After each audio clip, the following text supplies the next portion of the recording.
사도행전 20장입니다.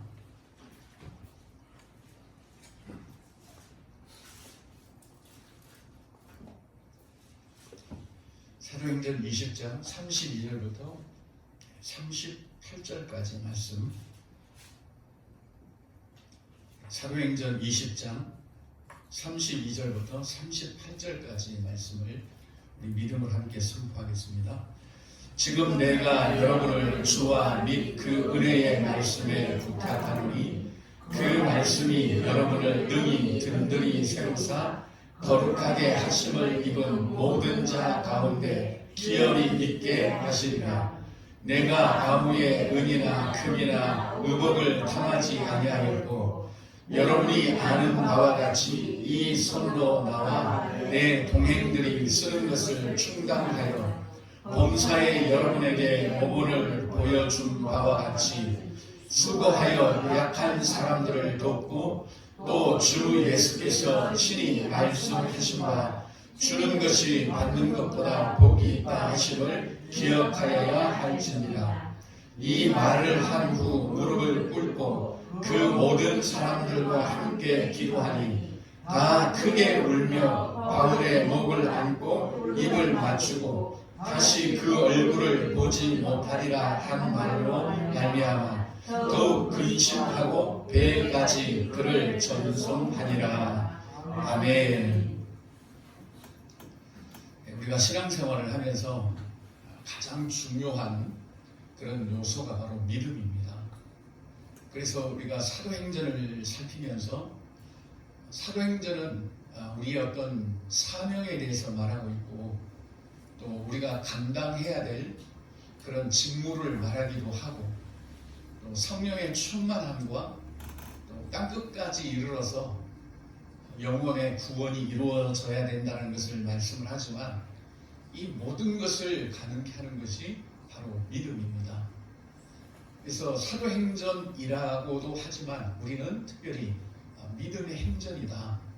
믿음이 어떻게 정말 하나님 나라에 대해서는 깜깜했던 인간을 움직여서 이 땅 위에 하나님 나라를 확장해 나가시는가 하는 그런 본질적인 것이 바로 이 사도행전이라는 것을 우리는 계속해서 추적해 가고 있습니다.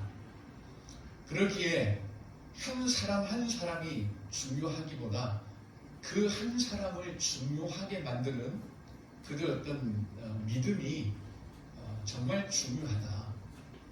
보여지는 것보다 그 보여지는 것을 보이도록 하는 믿음이 정말 중요한 요소라고 할 수 있습니다. 성경은 우리에 대해서 말합니다. 그리고 믿음에 대해서 말을 합니다. 의인은 오직 믿음으로 말미암아 살리라. 의인은 예수 그리스도를 믿는 의인은 오직 믿음으로 말미암아 살리라. 여러분, 이 말씀을 그저 의인은 믿음으로 산다는 그런 하나의 어떤 문구로 우리가 받아들이면 아무런 믿음의 어떤 역사가 없지요. 의인은 오직 믿음으로 말미암아 살리라 하는 그 말에는 믿음이 어떠냐에 따라서 우리의 삶이 달라진다는 겁니다. 우리의 믿음이 어떤 기초를 가지고 있고 또 우리 믿음이 어떻게 형성되었느냐에 따라서 우리 삶이 달라진다는 거죠. 여러분, 안 궁금하십니까? 왜 한 예수를 믿는데 사는 것은 이렇게도 다를까요? 예수님이 수십 분 됩니까? 예수님은 오직 한 분이에요. 성경에 보면 한 믿음, 한 성령, 한 하나님, 한 세례, 한 몸, 한 공동체. 그런데 우리의 삶은 다 각기 달라요. 물론 우리 개인적인 성향에 따라서 다를 수 있다라고 그렇게 쉽게 생각할 수 있지만 성경이 말하는 바에 따르면 그렇지가 않습니다. 죄인 중에 개수도 이 믿음이 역사함으로 바뀌어지는 건데요. 기질도 바뀌어지잖아요. 기질도 변하잖아요. 그런데 이 어떤 믿음에 따라서 우리의 신앙생활도 다 다르다는 거예요. 어떻게 믿고 있느냐. 우리가 가진 믿음이 어떠하냐에 따라서 그 사람의 믿음의 삶도 달라지는 거예요. 그러니까 이게 우리가 예수를 믿고 예수님이라고 하는 이 절대적인 한 분을 믿고 있지만 다 다른 거예요. 다 달라요. 그건 믿음이 달라서 그런 거예요. 믿음은 다 똑같은 믿음이 아닌 거죠. 그래서 이 믿음으로 말미암아 살리라 할 때 믿음이 우리의 삶을 결정하는 겁니다. 우리뿐만 아니죠.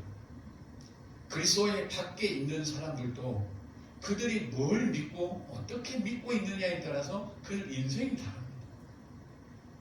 그러니 우리가 이 예수를 믿는 우리의 이 믿음에 있어서 얼마나 우리 믿음이 중요한가, 그 믿음이 우리의 모든 것을 결정합니다. 근데 이 믿음의 특징이 있습니다.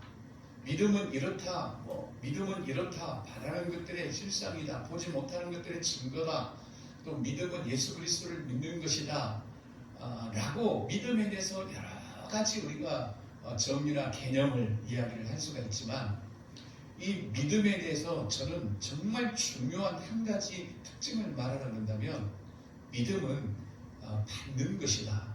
저는 그렇게 말씀드리고 싶습니다. 믿음은 우리가 받는 거지 내가 주는 것 아니죠. 믿음은 그냥 받는 거예요. 그렇게 형성된 믿음은 건강하고, 또 믿음을 받은 그 믿음은 우리의 어떤 삶에서 정도를 가도록 합니다. 에베소서는 그렇죠. 믿음은 하나님의 선물이다. 우리가 믿음을 드리는 게 아니에요. 믿음은 그냥 받는 거예요. 하나님이 주시는 것을 우리가 받아들이는 겁니다. 그게 믿음이에요. 이 믿음의 어떤 이 방향성이 사실 모든 것을 결정합니다. 우리가 은혜를 알기 전에는 믿음은 그냥 내가 대상에게 주는 거였습니다. 그래서 지성이면 감천이라고, 내가 얼마나 믿음을 주느냐에 따라서 오는 게 다르다, 이런 식의 대부분 이제 그 믿음에 대해서 그렇게 생각을 하죠. 그러니 우리가 하나님을 잘 믿으면, 마치 지성이면 감천이라는 식으로 하나님을 잘 믿으면 그분이 나를 축복할 것이라고 생각하는, 여기서부터 우리의 믿음이 정도에서 벗어나게 된 겁니다. 믿음은 내가 얼마나 받느냐에 달려 있습니다. 하나님이 이 예수 그리스도를 통해 주시는 그런 믿음이죠. 그래서 모든 믿음이라는 것은 사실 우리가 받는 거예요. 돈도 마찬가지예요. 돈도 그 돈이 주는 믿음을 우리가 받아들이는 거지, 내가 막 돌멩이에다가 넌 금이다라고 믿음을 투사한다고 그게 어찌 되는 건 아닙니다. 절대적으로 그 대상이 주는 것을 우리는 받아들일 겁니다. 그래서 이 믿음이라는 이 방향성이 굉장히 중요한데, 우리의 믿음의 그 시작은 항상 우리로부터 시작이 됐다는 거죠. 믿어라, 믿어라, 믿어라. 그러니까 앞뒤 그냥 다 잘라먹고 그냥 믿으면 된다. 그리고 확신을 가져라. 확신이 없는데요? 그러면 마음으로 꽉 믿는다고 확신을 가져라고 그렇게 우리 이야기하지 않습니까? 그러니 이 믿음의 출발이 지금 우리가 잘못되어 있기 때문에 그 믿음의 삶 역시도 다 잘못되었다고 우리가 볼 수 있는 겁니다. 우리는 믿음은 받아야 돼요. 계속 복음을 들으면서 예수 그리스도가 어떤 분이라는, 그리고 그분이 도대체 나를 위해 무슨 일을 하셨는지 이걸 계속 듣다 보면 믿음이 오는 거예요. 이 예수 그리스도라는 분, 내가 신뢰해야 될 분이고 나의 주님이 되시는 분이구나. 믿음을 우리가 받아야 돼요. 그러면 우리가 건강하죠. 그리고 그렇게 형성된 믿음은 내가 주도적으로 신앙생활을 하려는 것이 아니라 그 믿음에 이끌려서, 그래서 믿음으로 말미암아 사는 의인이 된다는 말씀입니다. 이게 성경에서 줄곧 우리에게 가르치는 겁니다. 자, 그러니 오늘 이 사도 바울도 마지막으로 이제 예루살렘에 올라가면 다시는 볼 수 없는 이 에베소 교회의 성도들과 마지막 작별을 고하는 이런 순간에 지금 와 있습니다. 그런데 사도 바울은 다른 이야기 많이 하지만 가장 중요한 핵심은 내가 너희를 주와 은혜의 말씀에 부탁한다는 겁니다. 다른 것 하지 않아요. 너희가 신앙생활 잘해라. 첫째는 꼭 주일 성수하고, 둘째는 헌금 잘하고, 셋째는 너희들끼리 사이좋게 지내고, 넷째는 헌신하고, 이건 말하지 않습니다. 주님과 은혜의 말씀에 내가 너희를 부탁한다. 요게 결론입니다. 요게 결론. 부탁한다는 말은 너희를 주님과 말씀 앞에 내가 놓는다는 이야기입니다. 그러니까 바울이 이 성도들을 어찌하려고 하지 않아요. 그냥 그들이 주님 앞에만 있으면, 말씀 앞에만 있으면 된다라고 하는 이 바울의 하나의 결론입니다. 자, 그러니 32절에 지금 내가 여러분을 주와 및 그 은혜의 말씀에 부탁하노니, 그 앞에 세우는데 왜 그러느냐는 겁니다. 왜 바울은 이렇게 이 에베소의 그 성도들을 주와 말씀에 부탁하느냐? 그 뒤에 나오죠. 그 말씀이 여러분을 능히 든든히 세우사. 누가 세운다 합니까? 말씀이 세운다. 말씀이 여러분들을 든든히 세우사 거룩하게 하심을 입은 모든 자 가운데 뭐가 있게 합니까? 기업이 있게 하리라. 기업이 있게 한다. 이 기업이라는 말을 우리가 그냥 기업하면 무조건 천국 이러는데, 이 기업이라는 것은 누군가로부터 받을 수 있는 유업이죠. 유산이죠.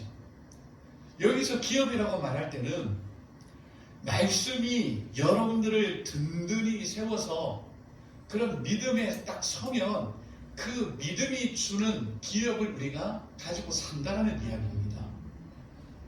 물론 우리가 받을 유업은 그리스도지요. 그분을 통해서 오는 모든 것이지만, 여기서 이 기업이라고 말할 때는 우리를 살게 하는 그런 믿음이 주는 어떤 능력, 믿음이 주는 은혜, 또 그 믿음이 주는 어떤 삶의 지혜, 이런 것들을 말하는 겁니다. 그러니까 요약을 하면 하나님의 말씀, 은혜의 말씀, 은혜의 말씀은 은혜 된다, 그런 은혜의 말씀이 아니라 철저하게 그리스도를 이야기합니다. 그리스도의 말씀을 은혜의 말씀이라고 그래요. 그래서 로마서도 그렇죠. 믿음은 들음에서 나는데 그리스도의 말씀을 들어야 그 믿음이 난다 하는 것처럼, 여기서 은혜의 말씀은 즉 예수 그리스도의 말씀, 예수 그리스도에 대한 말씀, 다시 말하면 복음의 말씀, 이 말씀이 너희를 든든히 세울 것이다. 즉 믿음의 사람으로 세울 것이며, 이렇게 말씀에 의해서 믿음의 사람으로 세워질 때 그 믿음이 주는 그 은혜, 믿음이 주는 힘, 또 믿음이 주는 능력, 그것으로 우리가 살 수 있다는 거예요. 그러니 의인은 믿음으로 말미암아 살리라 하는 말씀과 동일한 그런 메시지입니다. 그러니까 우리 믿음이라는 건 철저하게 말씀에 의해서 세워져야 돼요.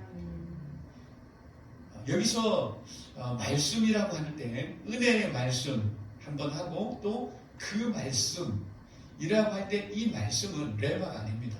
로고스입니다. 로고스. 로고스가 어떤 말씀입니까?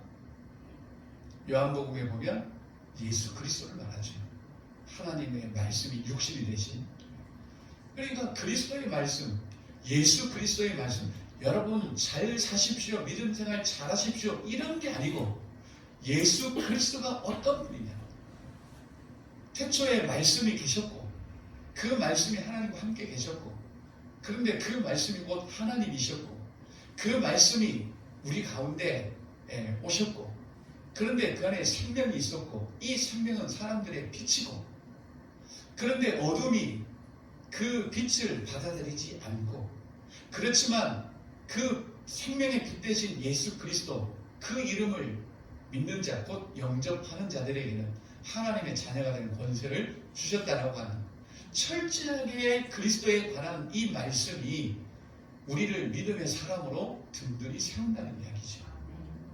그렇게 세워진 믿음은 의인은 믿음으로 말미암아 살리라 하는 그 말씀이 이루어지는 거예요.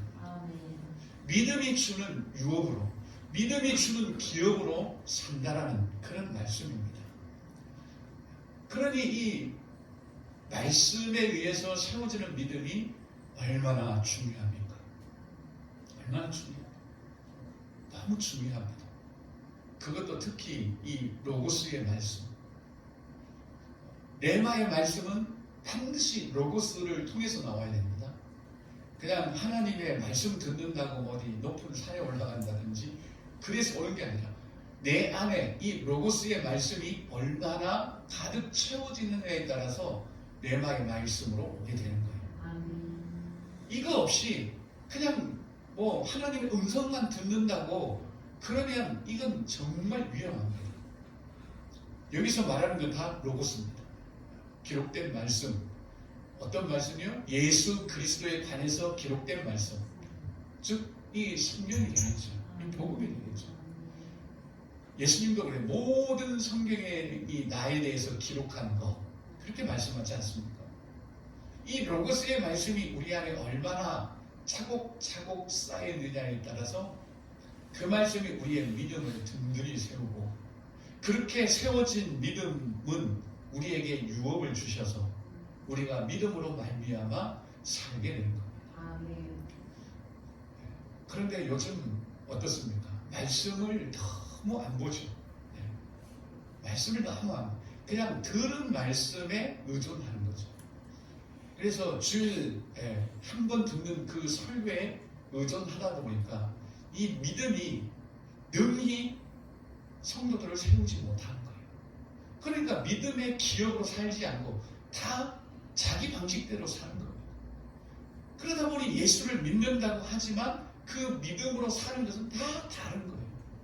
왜요? 이 로고스의 말씀으로 세워진 믿음이라야 우리가 다 같은 거예요. 한 믿음을 갖고 그러면 사는 것도 다 같은 거예요. 왜? 또 생각하는 것도 같은 거예요. 다. 그렇지만 이게 지금 다 다르다는 것은 우리의 믿음이 이 말씀에 의해서 세워진 것이 아니라 그저 우리의 어떤 나름대로 그 믿음이 지금 뭐 우리가 중심이 되어서 세웠다라고 할 수밖에 없는 겁니다. 그러니까 이 바울은 나 이제 너희들 절대 못 본다. 이렇게 마지막 그의 얼굴을 보지 못하는 것 때문에 애통하고 막 슬퍼하는 가운데 마지막으로 그들에게 당부한 것이 바로 그거였습니다. 내가 너희들을 말씀에 부탁한다. 그러면 말씀이 능히 너희들을 든든하게 세울 것이고 너희는 그 말씀으로 세워진 믿음의 기업으로 말미암아 너희는 살게 될 것이다. 이렇게 지금 말씀하고 있습니다.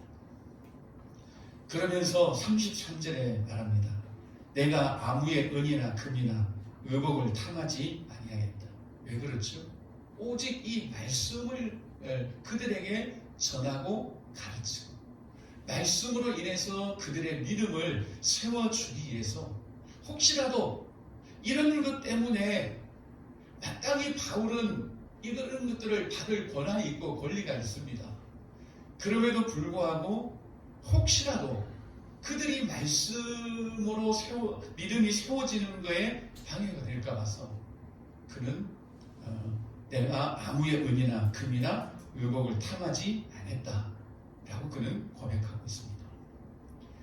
여러분이 아는 바와 같이 이 손으로 나와 내 동행들이 쓰는 것을 충당하였다. 저도 이 말씀만 보면 내일부터 당장 돈 벌러 가야 될 것 같은 마음이 들어요. 정말 바울은 말씀으로 그들의 믿음을 세우는 일에 최선을 다한 겁니다.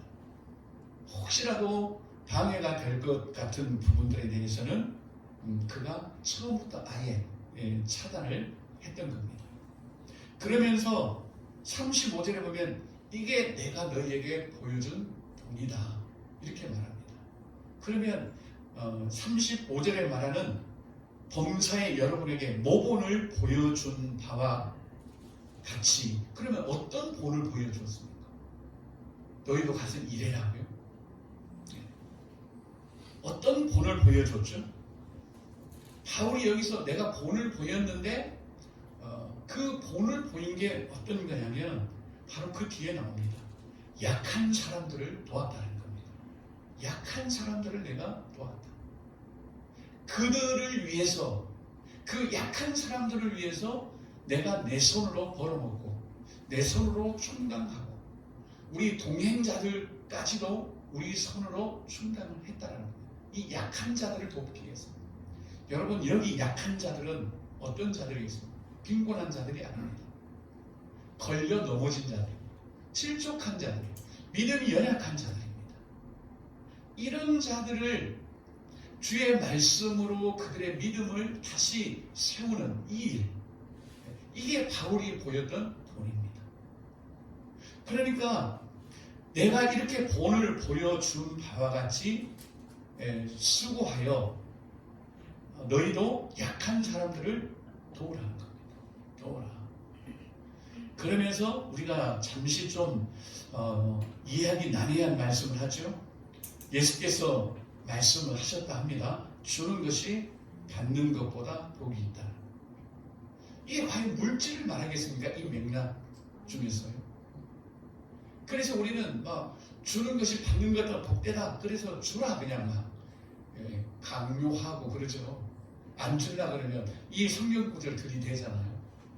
주께서 말씀하시기를 받는 것보다 주는 것이 복되다 했으니까 줘라. 그런데 바울이 지금 이 상황에서 이걸 이야기하겠냐고요? 그렇진 않죠. 정말 연약한 자들의 믿음을 세워주기 위해서 우리가 주라는 겁니다. 말씀도 주고 복음도 주고 물론 필요하면 밥도 사주고. 그게 진짜 우리가 사실은 어떻게 보면 믿음으로 말미암아 사는 겁니다.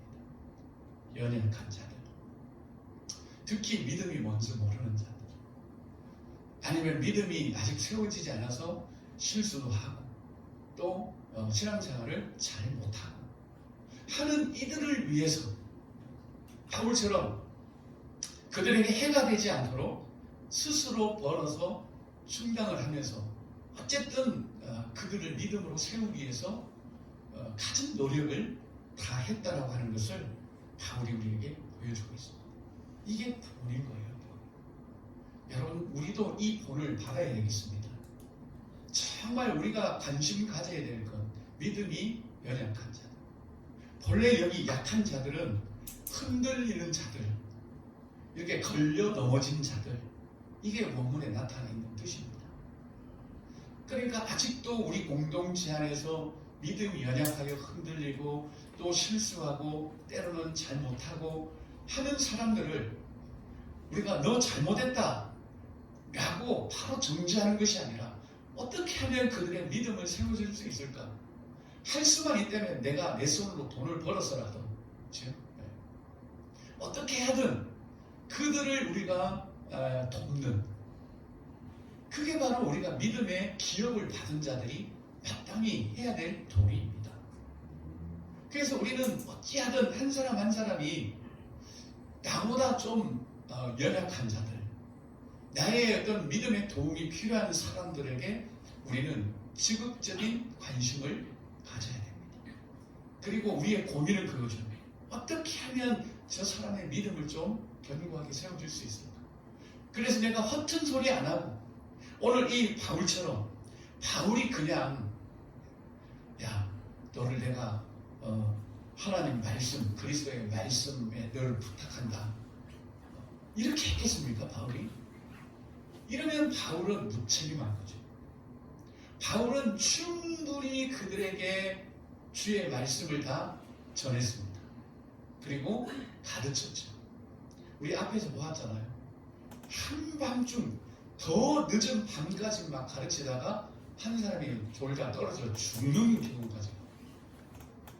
이렇게 바울은 그들 앞에 하나님의 말씀을 가르치고 전하고 또 그들에게 주면서 그 말씀 앞에 그들을 세우려고 노력을 했다는 거죠.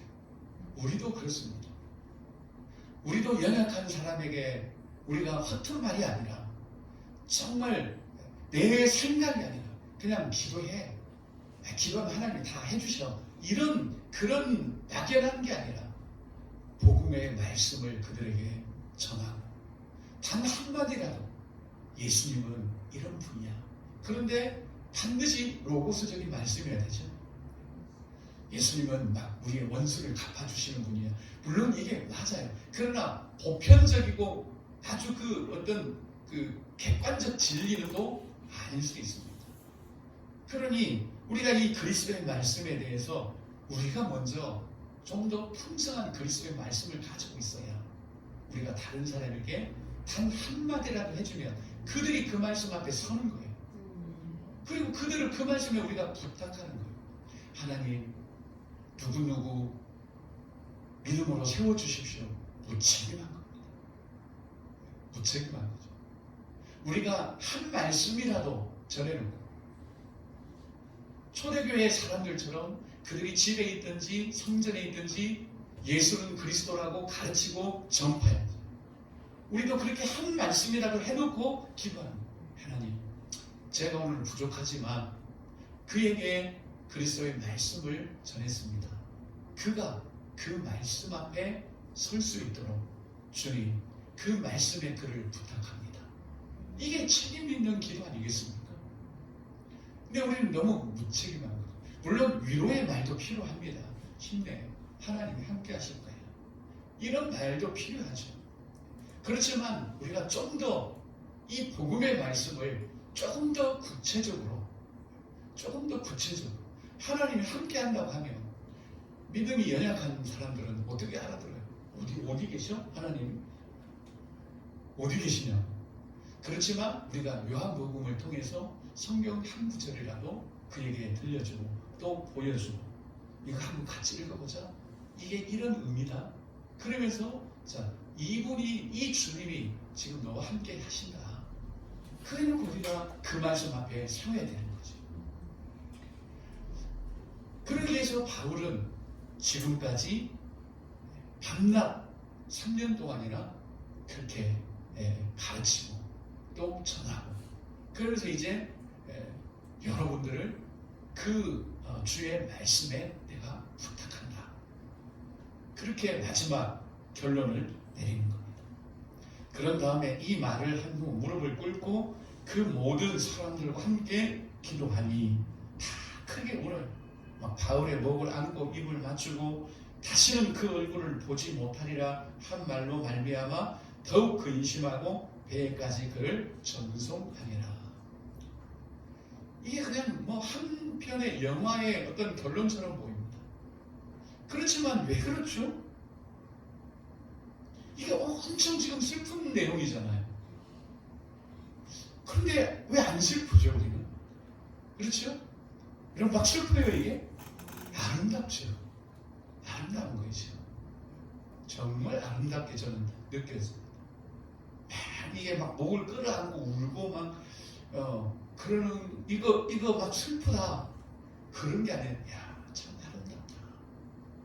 다 같이 한 믿음 안에서 주의 나라를 바라보면서 물론 이 지금 헤어지지만 이게 뭐 이제 가면 언제 오나 이런 그런 헤어짐이 아니고 주님 나라를 위해서 각기 주어진 그런 어떤 역할들로 지금 가는 그런 것 때문에 너무 아름다운 거예요. 모르겠습니다. 나중에 바울 선생님이 만나면 네가 뭘 몰라서 그래. 뭐 그래 하실 수도 있지만 제가 지금 이 성경을 볼 때는 참 아름답다. 왜요? 앞에 내용 때문에 아름다운 거예요.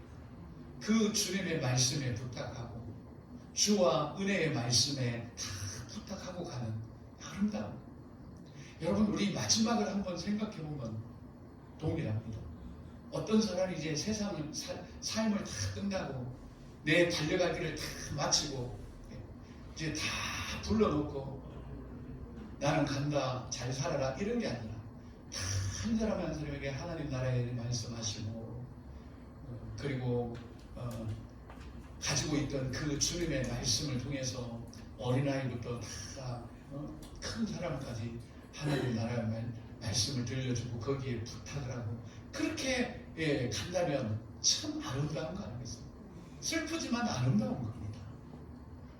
그래서 주님의 나라 안에 있기 때문에 지금 여기 이제 막 목을 끌어안고 하지만 이건 아름다운 이별이다. 아름다운 이별이다. 이렇게 생각이 듭니다. 그러니 우리의 정말 이 믿음이 옳게 세워진다면 참 이 땅에서 겪는 슬픔도 때로는 아름다움이 될 수 있는 겁니다. 이게 우리가 믿음으로 사는 자들 아닙니까? 의인은 오직 믿음으로 말미암아 살리라. 믿음이 주는 기업, 이것도 다 지금 믿음이 주는 이별이에요. 믿음이 주는 그런 바울의 수고입니다. 그래서 이 믿음이 주는 기업으로 우리가 살아야 되는데 이 믿음 자체가 이게 바로 서 있지 않으면 믿음의 유업으로 사는 게 아니라 우리 유업으로 사는 거예요. 우리 유업으로. 그러면 믿음이 다 이 사람은 이 유업으로 살고 이 사람은 유업으로 사니까 이게 안 맞는 거예요. 안 맞는 거예요. 그래서 우리는 우리 믿음이 다 주님의 말씀에 의해서 세워진 믿음이래야 됩니다. 그러면 우리 이렇게 생각해 봐야 돼요. 내가 정말 하나님의 말씀에 의해서 내 믿음이 세워지지 않는다면 나는 민폐다. 정말 민폐인 거죠. 왜요? 그렇지 않은 믿음에 의해서 뭔가 잡음이 날 수도 있고 뭔가 톱니바퀴처럼 돌아가야 되는데 그러지 않을 수도 있다. 그러니 그런 어떤 책임감을 가지고 여러분 성경을 펴야 됩니다. 그래서 어디를 펴든지 거기서 우리가 예수 그리스도를 만나야 됩니다. 여러분 사도행전 초반에 나오는 메시지 여러분 기억하십니까? 하나님께서 성령을 통해 빌립을 저 광야로 몰아가셨죠. 사마리아에 그 큰 부흥이 있음에도 불구하고 광야로 몰아가셨는데 거기 누가 있었습니까? 내시가 있었죠. 단다리 영의 내시. 가만히 길 가고 있는데 빌립이 가갖고 여보시오 그 이사야 한번 펼쳐보시오. 그리고 51장입니까? 53장입니까? 거기 한번 읽어보시오. 거기 뭘 말하는 것 같습니까? 이러지 않았어요. 그 내시가 성경을 펴서 읽다가 이게 도대체 뭔 뜻인지 그가 고난을 받는다고 하는데 이건 누구를 말하는 건지 그렇게 고민하고 있을 때 성령이 빌립을 그에게 보냈습니다. 그래서 지금 너가 펴서 읽고 있는 게 뭐냐? 그래서 이렇다. 도대체 나는 모르겠다. 가르쳐주는 사람이 없으니 나는 이걸 깨달을 수가 없다. 그때 빌립이 그거 예수님에 대한 이야기다라고 가르쳐주잖아요. 우리는 성경도 펴지 않으면서 하나님이 막 깨닫게 해주시기를 바라요. 아닙니다. 우리가 읽으며 하나님 앞에 우리가 고민해야 됩니다. 우리가 성경을 읽고 도대체 여기에 예수 그리스도가 어떤 모습으로 계시는지 이게 예수님의 마음인지 아니면 어떤 예수님의 존재인지 예수님이 하실 일인지 그걸 고민하고 있을 때 성령께서 분명히 역사하죠. 번쩍하고 깨닫게 해주시든지 누군가를 보내서 그 말씀을 가르쳐주든지 중요한 건 뭐죠? 우리가 성경을 펴서 읽고 하나님 앞에 나가야 되는 겁니다. 그때 성령의 역사. 우리는 너무 성령의 그 역사를 신비적으로만 생각합니다. 그런데 내가 성경을 이렇게 읽고 있을 때 이게 무슨 뜻이지? 할 때 성령이 옆 사람을 보내서 그 말씀을 가르쳐줄 수도 있습니다. 저는 그 옆 사람이 여러분들이 되기를 바랍니다. 여러분들이 이 간담의 여왕의 내시처럼 다 고민하고 있을 때 여러분들이 가서 적어도 복음을 들은 여러분들이 이거 예수님에 대한 건데 지금 여기는 그 예수님이 십자가에 달리기 전에 그 마음을 기록한 거라. 여러분 그렇게 해줘야 이 내시가 광야에서 바로 세례를 받지 않습니까? 그런 믿음의 사람들, 그런 믿음의 기업을 또 나눠줄 수 있는 저와 여러분들이 되기를 축복합니다. 아멘. 그래서 믿음으로 우리가 다 적어도 한 사람 정도는 내가 믿음의 말씀으로 꼭 성경 펴놓고 하지 않더라도 내 안에 주신 그 말씀으로 한 사람 한 사람을 우리가 세워가는. 요즘 뭐 정치 이야기해봐야 그 사람 안 바뀌어요. 그렇죠? 경제 이야기해봐야 안 바뀝니다. 아파트값 이야기한다고 그 사람 살아나죠. 그거는 뭐 언제든지 할 수 있어요. 그렇지만 이 믿음의 말씀, 생명의 말씀으로 우리가 서로를 세워가는 그런 은혜가 있기를 예수님의 이름으로 간절히 기도합니다.